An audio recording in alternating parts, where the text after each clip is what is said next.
ভালো আছেন না? ওয়ালাইকুম সালাম। গাজীপুর 4 আসনের সংসদ সদস্য সালাউদ্দিন আইয়ুবীর একটি ব্যতিক্রমী উদ্যোগ বর্তমানে ব্যাপক আলোচনার জন্ম দিয়েছে। বিলাসবহুল গাড়ি ও প্রটোকল ছেড়ে সাধারণ একটি বাইসাইকেলে চড়ে তিনি ছুটে চলেছেন গ্রাম থেকে গ্রামে। তার এই সাদামাটা উপস্থিতি স্থানীয় মানুষের মধ্যে এক নতুন আশার আলো জাগিয়েছে। সম্প্রতি তাকে দেখা গেছে কোনো আগাম ঘোষণা ছাড়াই সাধারণ মানুষের দ্বারে দ্বারে গিয়ে হাজির হতে। কখনো তিনি রাস্তার ধারের চায়ের দোকানে বসে সাধারণ মানুষের সাথে আড্ডা দিচ্ছেন, আবার কখনো কৃষকের পাশে দাঁড়িয়ে তাদের সুখ দুঃখের সরাসরি খোঁজ খবর নিচ্ছেন।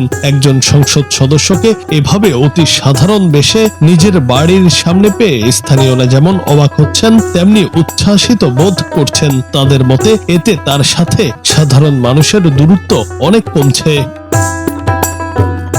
সালাউদ্দিন আইয়ুবীর এই ভিন্ন ধর্মী কাজকে অনেকেই জনসম্পৃক্ততার এক অনন্য উদাহরণ হিসেবে দেখছেন, আবার কেউ কেউ একে ভবিষ্যৎ রাজনৈতিক প্রস্তুতির অংশ হিসেবে দেখছেন। তবে এমপির এমন সর্বসাবলীল উপস্থিতি গাজীপুরের প্রতিটি পাড়া মহল্লায় এখন প্রধান আলোচনার বিষয় হয়ে দাঁড়িয়েছে। সব মিলিয়ে বাইসাইকেলে চড়ে এমপির এই সাধারণ মানুষের মাঝে মিশে যাওয়া প্রশংসা কুড়াচ্ছে সব স্থানে। জুনায়েদ আহমেদ, বাংলা টিভি।